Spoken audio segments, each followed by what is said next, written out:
Настоящий кулинарный поединок развернулся в столовой 4-й школы Карабулака. На кухне встретились 7 поваров из школ республики. Именно они на муниципальном этапе доказали, что лучшие. Белые халаты, шапки, перчатки, маски. Все санитарные нормы профессионалами строго соблюдены. Столы кулинаров и на этот раз ломятся от разнообразия блюд. Пироги, мясо, рыба, салаты, булочки, супы. Тематика состязания этого года – каким бы они хотели видеть горячее питание в будущем. Шансы у всех равны. Все очень хорошо подготовились к этому конкурсу. Приготовили очень много чего разное, но особенное блюдо нам по результатам, нам кажется, вот у нас блюдо называется «Радуга вкуса». Там очень такие ингредиенты, которые полезны для детей наших. В будущем мы рассматриваем, что это очень вкусное блюдо, и чтобы наши дети могли питаться таким блюдом. Вкусно, полезно и эстетично – вот главные принципы, которых придерживаются повара при приготовлении. Некоторые кулинары впечатляют своей оригинальностью. Например, на столе 2-й школы Магаса тыквенный суп и уха из семги. Здесь также представлены первые, вторые блюда, завтраки, десерты. А создавали эту красоту и вкусноту руки Марьям Зангиевой. Школьным шеф-поваром она работает 3 года. Дети у меня разные, они любят все разное. Каждый ребенок индивидуален, поэтому я приготовила разные блюда. Дети любят сырники, ну что еще, овощные салаты. Это больше на завтрак, да, у вас? Да. На обед?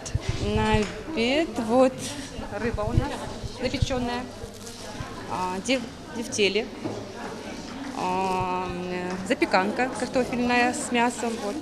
Повара из Джайрасского района основной акцент сделали на национальных блюдах. Здесь и лепешки из творога, халва, сискал из кукурузной муки и мясо с галушками. Наши дети вот это все любят. Чисто современные они же не очень любят. Вот что мы дома привыкли есть, вот они больше это любят. Вот чисто чтобы вот внедрить вот это потихоньку. Мы просто чистого национального яйца, ежи, вот это попытались. Главные дегустаторы сегодня жюри. Среди них представители Минобра, Роспотребнадзора, общественные деятели и опытные повара. Конкурсная комиссия оценивает школьные столовые по широкому списку критериев. Среди них безопасность и качество продукции, оснащение пищеблоков, творческий подход при оформлении столовых, вкусовые качества блюд, кулинарное мастерство поваров. И самое главное – работу по формированию у детей культуры здорового питания. Оценивают кулинарные произведения по 10-бальной системе. Член жюри оценивает в первую очередь национальный компонент, и будет ли эта еда, которую сегодня приготовили конкурсанты, доступна для детей. Для меня это важно, чтобы не только мы, члены жюри, сегодня это увидели, а на столах детей это не оказалось потом в будущем. В восторге от 4-й школы? Да, по принципу ее приготовления. Она все приготовила без масла. У нее все было отварное. Оно все было именно приемлемо для детского питания девочки. Конкурс на лучшую школьную столовую проходит ежегодно во всех регионах страны. В Ингушетии он проводится только в 3-й раз. Мероприятие посетила руководитель Центра мониторинга питания Министерства просвещения России. Ленара Ильясова отметила высокую организованность кулинарных соревнований, красивую подачу блюд. А школьники 4-й школы Назрани, приехавшие поддержать своих поваров, рассказали гости об особенностях использованных ингредиентов. Обычно, если ешь овощах, не просто будет.